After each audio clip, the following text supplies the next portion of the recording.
ఆటానికి ముగింపు చేస్తారు. Game on. ఒక్క నిమిషం రమ్య గారు ఇస్తాను, ఆవిడ సిగ్నల్ బ్రేక్ అవుతుంది కదా. ఓకేనండి. మున్సిపల్ గారు వినిపిస్తుందా? వినిపిస్తుంది సార్, మాట్లాడండి సార్. ఇందాక అదే చెప్తున్నాను సార్. ఇప్పుడు ఈ జనసేనకు సంబంధించి కావచ్చు, టీడీపీకి సంబంధించి నేను మాట్లాడేది సార్, ప్రశ్న రావణ్ అనేటటువంటి వ్యక్తి అలా మాట్లాడటం కరెక్ట్ అని మేమేం సపోర్ట్ చేయట్లేదు సార్. ఒకటైతే గుర్తుపెట్టుకోవాలా.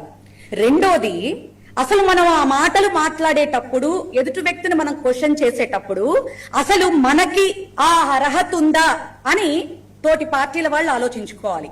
ఎందుకంటే శ్రీమాన్ పవన్ కళ్యాణ్ గారు మరి చాలా సార్లు స్టేజీల మీద చెప్పులు చూపించడాలు, నా కొడకల్లారా అంటాలు, రోమాలు తీసి కూర్చోబెట్టతాను అని మాట్లాడాలు, తోలొలుస్తాను, తొక్క తీస్తాను, రాడ్లా, హాకీ స్టిక్లా అని మాట్లాడినప్పుడు ఆ మాటల్ని మరి రామాయణ మహాభాగవతాలు అంటారా సార్? అవి రెచ్చగొట్టే మాటలు కాదా? ఏ జగన్ రెడ్డి నువ్వెవడి అసలు అని నువ్వు ఎవడేంటి సార్? మనకి మాట్లాడే సంస్కారం లేదు గాని మనం ప్రశ్నించే గొంతుకగా ఉన్నప్పుడు లెక్కలు చెప్తాం, అధికారంలోకి వచ్చిన తర్వాత విలువల గురించి మాట్లాడతాం. ఇది మన దౌర్భాగ్యం.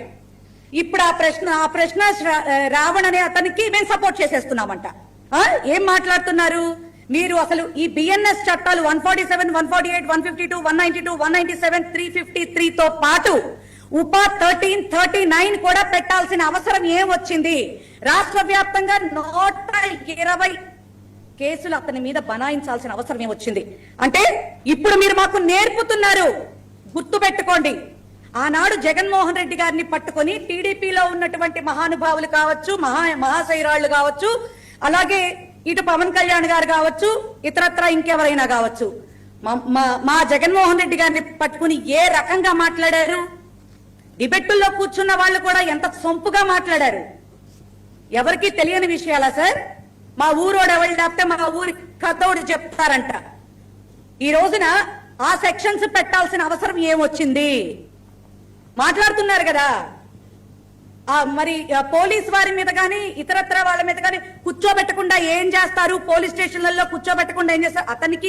అతను చేసిన దానికి ఏం చెయ్యాలో అది చెయ్యండి. అంత మటుకే, అంతకు మించి బియాండ్ ద లిమిట్స్ చేస్తున్నారు మీరు.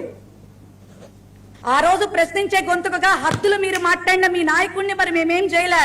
ప్రశ్నించే గొంతు అని మేము గౌరవించాం. మీ నాయకుడి మీద మేమేం కేసులు ఫైల్ చేయలే. ఆ రోజున కనుక మేము ఫైల్ చేస్తుంటే కరెక్ట్ గా ఉండేది. నాకు డిస్టర్బ్ అవటం వల్ల చాలాసేపు మీకు టైం ఇచ్చారండి. లెట్ మీ కంప్లీట్ అండి, వినండి సార్. ఒక మాట చెప్తున్నా, అసలు కూటమి నాయకులు అసలు ఒప్పుకోవట. అసలు ప్రశ్నించే గొంతుకలకి కొంత లిమిట్ ఉంటుందట, ఫ్రీడమ్ ఆఫ్ స్పీచ్ అంట. చాలా బాగా చెప్పారు పవన్ కళ్యాణ్ గారు, ఐ యాక్సెప్ట్ ఇట్ సార్. మరి అరవ శ్రీధర్ మరి ఒక ఆడమ్మాయికి అన్యాయం చేస్తే మరి ఈ లాలు ఎక్కడికి వెళ్ళిపోయినాయి? తాతంశెట్టి నాగేంద్ర అదే ఆడపిల్లని రోడ్డు మీద కూర్చోపెట్టి కర్రతో చితక బాస్తే అది యాంటీ లా కాదా? చెప్పండి. ఇప్పుడు ప్రతి వాళ్ళు ఎవరికి సపోర్ట్ చేస్తే వాళ్ళు వైఎస్ఆర్సీపీ వాళ్లే. మరి బయటకు వచ్చేసిన రజనీ వైఎస్ఆర్సీపీయే, మరి బల్లెం మురళీకృష్ణ గారు వైఎస్ఆర్సీపీనే, లలితశ్రీ గారు వైఎస్ఆర్సీపీనే. తిరుపతి నుంచి రాజ్యసభ సీటు మనకివ్వకుండా లింగమనేనికి ఎందుకు ఇస్తున్నారు? నేను కాపు బిడ్డని అని ప్రశ్నించిన ఇంకొక ఆడ మనిషి కూడా వైఎస్ఆర్సీపీనే. వీళ్ళంతా వైఎస్ఆర్సీపీనే, వీళ్ళంతా వైఎస్ఆర్సీపీ కోవట్లే. మనం చెప్పడానికి కూడా కొంత అనేది ఉండాలి సార్. కొంచెం చేబ్రోలు కిరణ్ గాడు వాగినప్పుడు 10 రోజులు భారతమ్మను పట్టుకుని అంత నోటికొచ్చినట్టు వాడు అడ్డగోలు అక్రమ సంబంధాలు అంటకట్టి వాగితే, సీమరాజా గారు ముదురు ముంజలు అని మాట్లాడితే, వయసు పడినటువంటి లక్ష్మీ పార్వతి గారిని పట్టుకుని మాట్లాడితే మరి వాళ్ళ మీద ఎందుకు కేసులు పెట్టలే? కిరాకార్పి నోటికొచ్చినట్టు మాట్లాడితే, రీసెంట్లీ మాజీ మినిస్టర్ గా ఉన్న బొత్స సత్యనారాయణ గారు ప్రస్తుత ఎమ్మెల్సీ గారి మీద మాట్లాడితే, ఆయన్ని బాడీ షేమింగ్ చేస్తే ఏమైపోయినాయి ఈ చట్టాలు? ఏమైపోయినాయి సార్? నిన్నగాక మొన్న అసలు ఎంత సిగ్గుచేటండి. కుల భావన తెచ్చుకుని నాకు ఓట్లేయండి, నన్ను గెలిపించండి అని 14 ఏళ్ల పాటు పాపం నిరీక్షణకి ప్రతిఫలంగా కులం జోలికి వెళ్తే కుల పెద్దలందరూ కలిసి ఆశీర్వదించి గద్దెనెక్కిస్తే ఆ కులానికి సంబంధించి వాట్ ఎవర్, అతను కాపు కులమా ఇంకో కులమా అనవసరం సార్.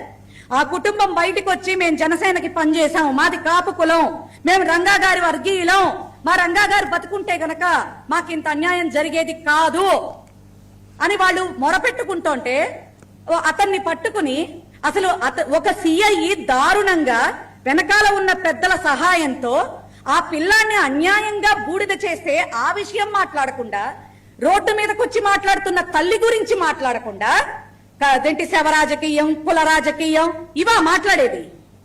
ఎవరు ఏ రాజకీయాలు చేస్తున్నారో ఆంధ్ర రాష్ట్రం అంతా తెలుసు.